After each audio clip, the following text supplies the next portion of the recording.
Tara, magluto naman tayo ng sinigang na baka.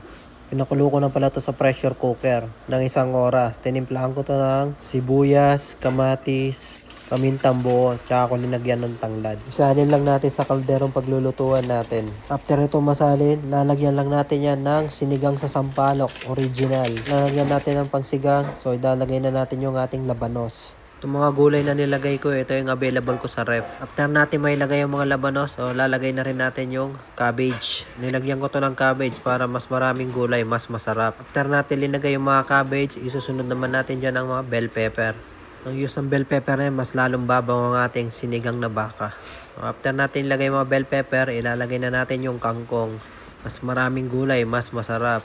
Tsaka ko pala linagyan niya ng 2 siling jalapeno. Tsaka lang natin takpan at pakuluan ng mga 5 minuto. After ng 5 minuto, ito, luto na ang ating sinigang na baka. Napakabilis lang nitong lutuin. Pero sigurado, napakasarap.